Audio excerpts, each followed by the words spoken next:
অভিনেত্রী ও নির্মাতা মেহের আফরোজ শাওনকে রাষ্ট্রবিরোধী ষড়যন্ত্রের অভিযোগে রাজধানীর ধানমন্ডি এলাকা থেকে গ্রেপ্তার করা হয়েছে।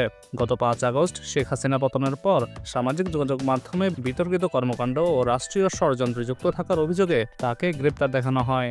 সামাজিক যোগাযোগ মাধ্যমে শাওন তার ফেসবুক পেজ থেকে বিভিন্ন সময়ে রাষ্ট্রীয় ষড়যন্ত্র করার পোস্ট দিয়ে থাকেন, এমনই অভিযোগ উঠেছে তার বিরুদ্ধে। এদিকে জানা গেছে শাওনকে আওয়ামী লীগের সমন্বয়কের দায়িত্ব দেওয়া হয়েছে। তাকে রাষ্ট্রীয় ষড়যন্ত্রে যুক্ত করার জন্য এমন দায়িত্ব দেওয়া হয়েছে বলে নেটিজেনদের ধারণা। সম্প্রতি এই অভিনেত্রী জুলাই গণঅভ্যুত্থানে অংশ নেওয়া শিক্ষার্থীদের বিরুদ্ধে ফেসবুকে সময় রেখা নামে এক অ্যালবামে উস্কানিমূলক বিভিন্ন পোস্ট দিয়েছেন। এরপর সেগুলো থেকে অনেক পোস্ট ডিলিটও করেছেন। এক পোস্টে শাওন উল্লেখ করেছেন, বাচ্চারা এত ভয় পেয়েছে এই পোস্ট দেওয়ার কিছুক্ষণ পর তা তিনি ডিলিট করে দেন। এদিকে অমর একুশে বইমেলা নিয়েও বিতর্কিত পোস্ট করেছেন এই নির্মাতা ও অভিনেত্রী।